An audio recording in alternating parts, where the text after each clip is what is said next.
Bears report today on the channel. Thank you all for coming in. I have a lot to get to. The Bears have hired Bill Polian to consult on the GM and coach hirings.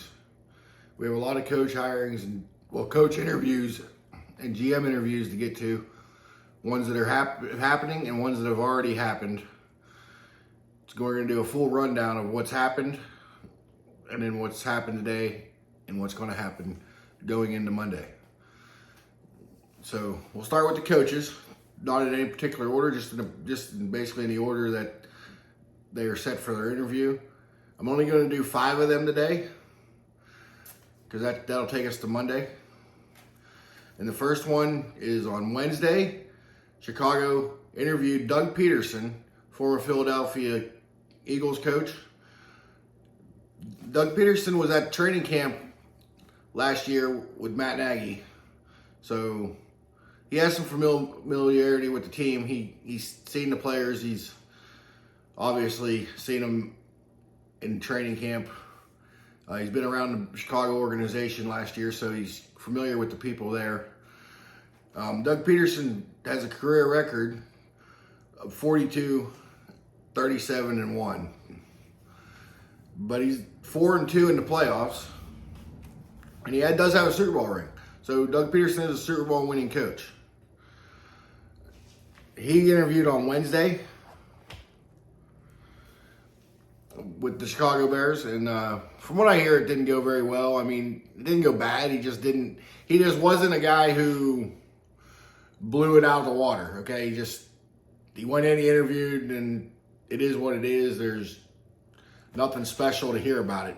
The second guy, it's Brian Flores, the former coach of the Miami Dolphins, who has a career record of 24 and 25, which in 3 seasons, that's not that great.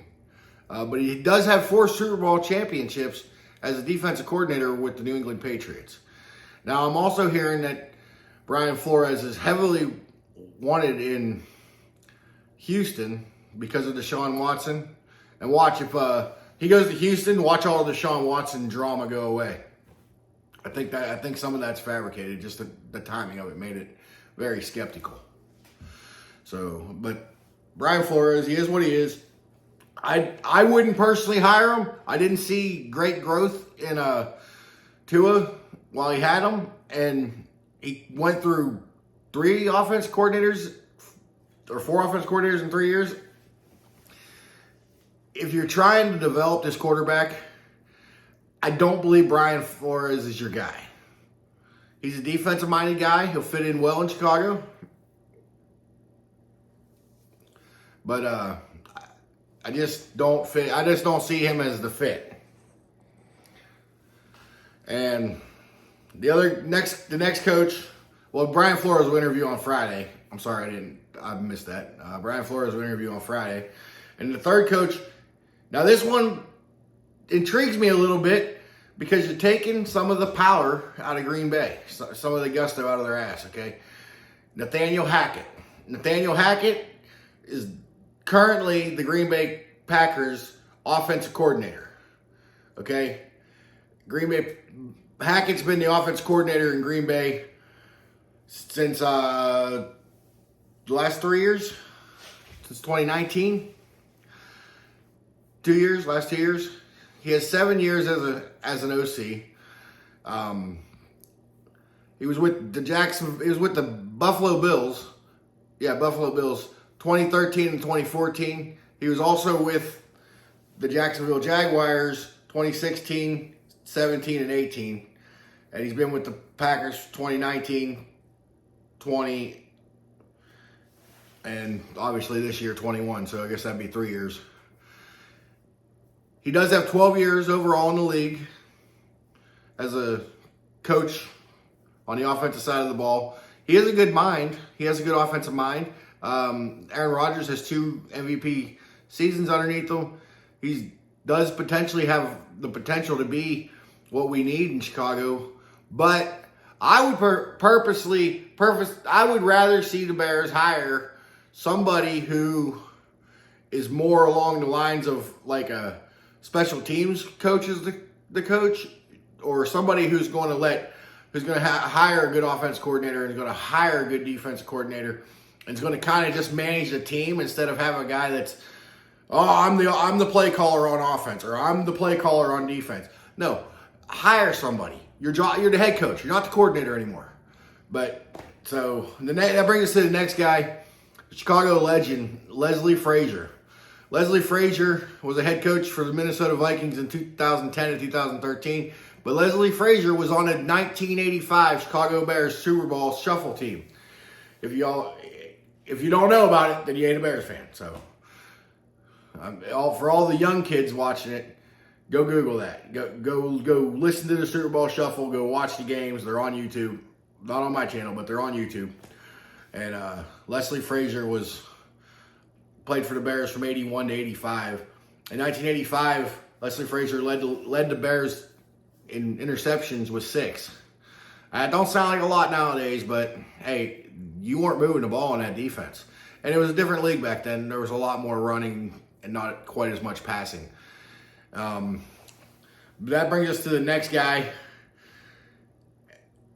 from he has a hard name to pronounce. Matt Eberflus. I can't pronounce his name. I'm butchering it. But he has 4 seasons as the Colts OC. I don't know. I don't know much about the guy. I need to go back and do some research. Need to learn how to pronounce his name.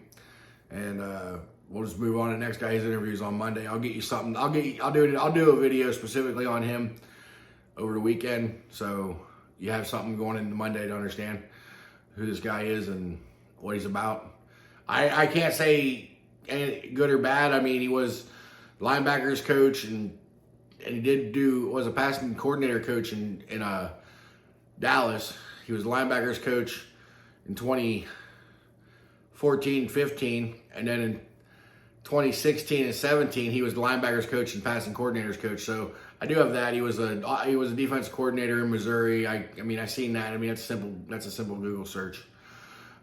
He did coach linebackers for the Browns in 09 and 10. So, I mean, he's been around for a while. He's been with the Indianapolis Colts for the last 4 seasons. So, you know, kind of take it with a grain of salt. We'll just have to see who this guy is. And people come from nowhere. I mean, you got Tomlin in Pittsburgh. He was a defensive backs coach in Tampa Bay, and then he became Pittsburgh's head coach, and he's done really well there with a winning season in every season since he's been there. Got Super Bowl accomplishments to go with it. So, you know, you could pull a guy from somewhere that nobody's really ever heard of, and he can actually become something special. Just hadn't had the opportunity yet. So I don't know a lot about the guy. I'm going to dig into some more research. I'll do a more in-depth video and give you guys some more information on him. But on to the GM candidates. Glenn Cook, Cleveland Browns VP of Personnel. He interviewed on Wednesday, the same day as Doug Peterson. And I heard it didn't go real well for him. He could have done much better. I've just heard that he didn't have such a great interview. Today, the Bears interviewed 2 candidates for GM. Okay? I'm going to try to say this guy's name because it has a really funky name. So I'm going to try to say it, and maybe they won't pick him, so I don't have to keep trying to say it. But let me get it out. Kwesi Adofo-Mensah. He's the VP player personnel, he's the VP football ops of Cleveland. I'm sorry, I messed that up. VP football ops. I guess can't both have the same title. But another guy from Cleveland. He interviewed today, and I guess he did okay from the feedback that I'm hearing. But we'll know more tomorrow on him, and if he's looks like he's going to be a candidate, we'll definitely let you know. The next guy that interviewed was he interviewed today also, And this is a guy that's been in the Bears organization, Champ Kelly. He's the assistant director of player personnel for the Chicago Bears currently. So he's been around the organization for a while. He used to be a scout. Champ is a pretty solid dude when it comes to the Bears. I mean, he knows how it operates. But don't ever worry. I mean, the McCaskies, you never know. And so it is what it is. But Champ Kelly interviewed today. I actually heard that he had a really good interview, but he should have. He's familiar with these guys. He's worked with them for years. He used to work in Denver also, in their front office. The other guy is New Orleans State's assistant GM, Jeff Ireland. That's the other guy who interviewed. Who will interview. He hasn't interviewed yet. I don't know when it's going to be. They haven't announced his interview. I'm assuming it'll probably be Monday, since they haven't announced it yet. And then there's about 5 or 6 other guys that the Bears have requested interviews with, and when we know they got an interview, we'll definitely get you up to date on them. So that's pretty much it on that. I'm just going to now kind of go over some of the things that went on that I know of, and some things, like I said, Bill Polian is helping head up the search for GM and coach. Okay. So you got him, and you got George McCaskey. And we got the guy everybody wants to fire for some reason, Ted Phillips. But I did hear Ted Phillips is going to retire at the end of the season, or is supposed to retire at the end of this upcoming season. So for all the people that want Ted Phillips fired, you might be getting your wish. He's not getting fired, but he is looking like he's not going to be around much longer. I would actually keep Ted Phillips around and have him. He's more of a money guy. So what I would do with Ted Phillips is I would put him in a position to build the new stadium that they were talking about, where they bought the ground out there where the racetrack was. I would do some things like that. I would leave him. I would take him out of the football thinking part of it and put him into the money part of it, because he's a money guy. He's a glorified accountant that's been a football ops guy for a long time now, but still don't know anything about football. Obviously, neither is George McCaskey, because we've seen the product they've been putting on the field. So, I mean, a blind hog finds near a corn once in a while, and that's about the Bears' playoff chances, as long as these idiots are running the franchise. But hey, you never know. So that's kind of where we got it at. And then, the Bill Polian thing, I'm not a Bill Polian fan. I think Bill Polian's an idiot. He helped build up the Colts, and he also helped build up the Buffalo Bills. But man, I've heard this. But every time I hear this guy talk, it's like he believes he's better than everybody else, and I don't think he is. I think he's made his fair share of mistakes too. So, but that's pretty much it. That's the Bears. That's what the Bears have been doing the last couple of days, and what they've done here today. And then, like I said, we got a couple more coaching interviews coming up. And let me know in the comments which coach you're most intrigued with, and which GM you're most intrigued with. And let me know in the comments. We're 10 subscribers away from 50. When we get to 50, I'll do a live show where you guys can ask any question you want about any football team, and I'll do my best to answer whatever it is. So I really appreciate the support, and thank you. If you like videos like this, please like and subscribe. Have a good day.